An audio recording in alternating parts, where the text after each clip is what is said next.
दोस्तों, जैसे कि कल शनिवार को 15 अगस्त था और हम सभी लोगों ने 15 अगस्त सेलिब्रेट किया। भारत सरकार से लेकर और आम नागरिक तक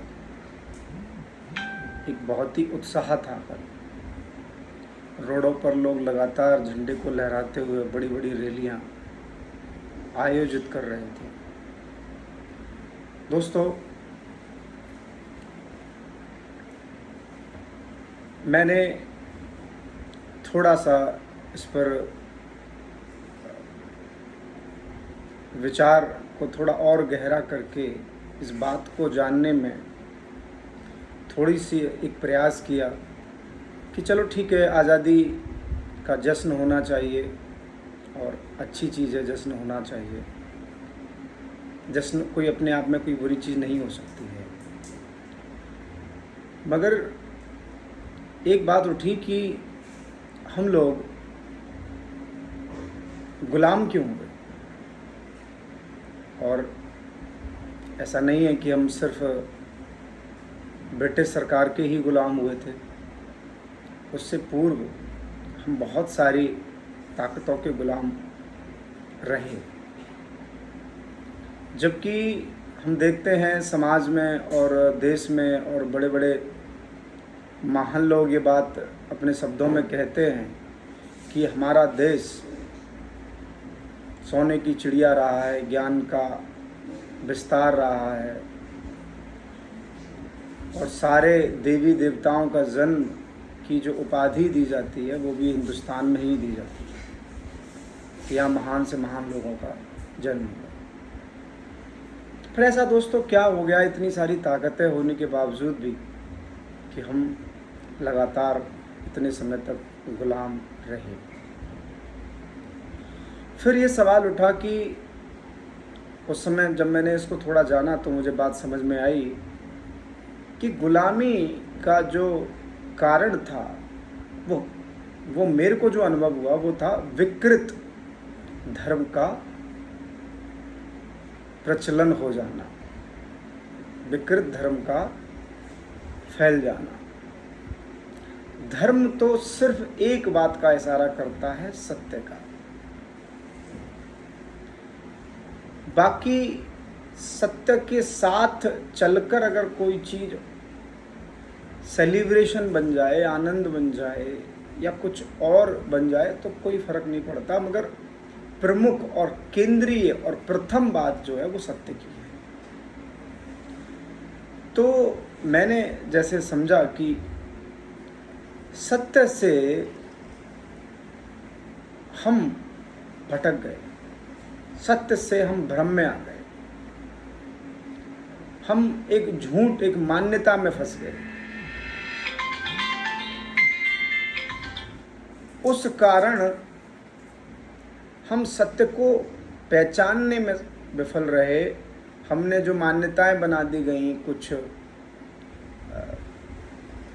क्या कहूँ मैं, कुछ सातिर बुद्धि के लोगों ने जो मान्यता बनाई, या हो सकता है कुछ मान्यता सारी की सारी गलत ना भी रही हो, मगर उन्होंने मान्यताओं का अर्थ भी समझाना जरूरी नहीं समझा। कई बार अगर हमें मान्यताएं भी समझाई जाएं तो उनमें अगर उनके अर्थों को अच्छे से स्पष्ट कर दिया जाए तो कई बार मान्यताएं भी अपनी जगह ठीक होती हैं और उसके बिना ये व्यवस्था भी नहीं चल सकती।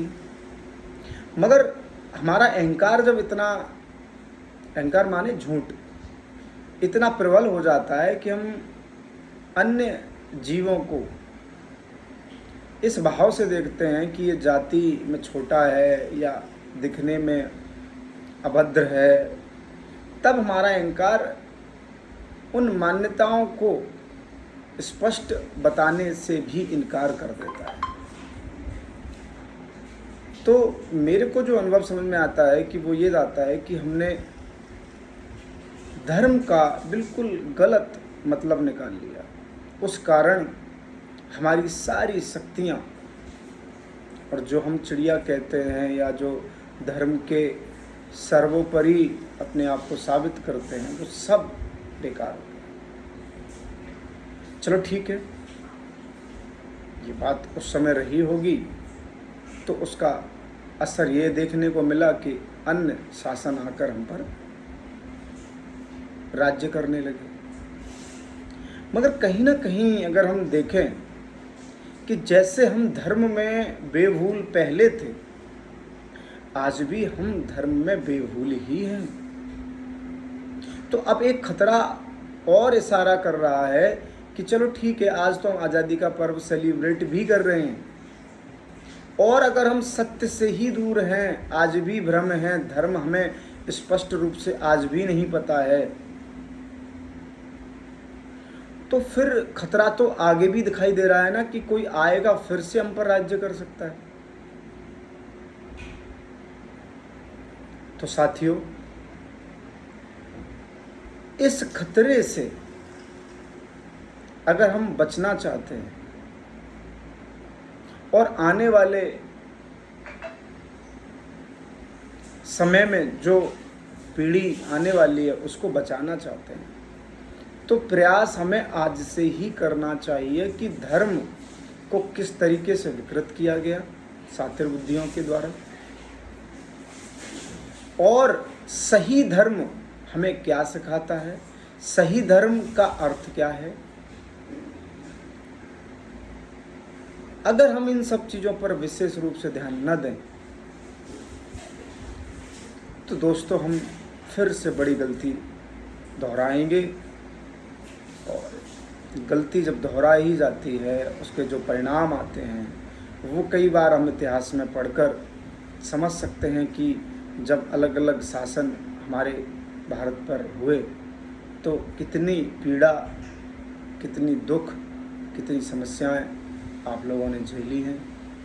चलो, वो तो अन्य शासकीय लोग थे, उनसे कई बार पीड़ा झेलना उतना दर्द देता है, मगर उससे ज़्यादा दर्द तो हमारे भारत में ही जिन लोगों ने जाति वर्ण में व्यवस्थित करके और हमारे कुछ लोगों को शोषित करने का काम किया था, वो तो उससे भी ज़्यादा पीड़ादायक है, दुखद है।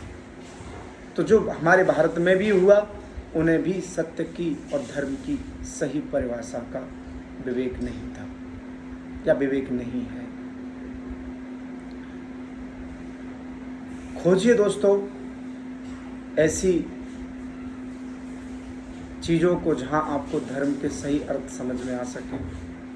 आज आपके पास में पूरा वर्ल्ड है, यूट्यूब से लेकर और ChatGPT और जेमिनी से लेकर सब आपके हाथों में है। दोस्तों, जिज्ञासा रखिए कि आप जानें कि जो भी चला और आगे क्या चल सकता है, इस खतरे को समझिए। फिर आप जिस भी सेलिब्रेशन को करते हैं वो सफल रहेगा, ये मैं पूरे विश्वास से अनुभव करता हूँ। आप लोग भी अनुभव करेंगे। धन्यवाद दोस्तों।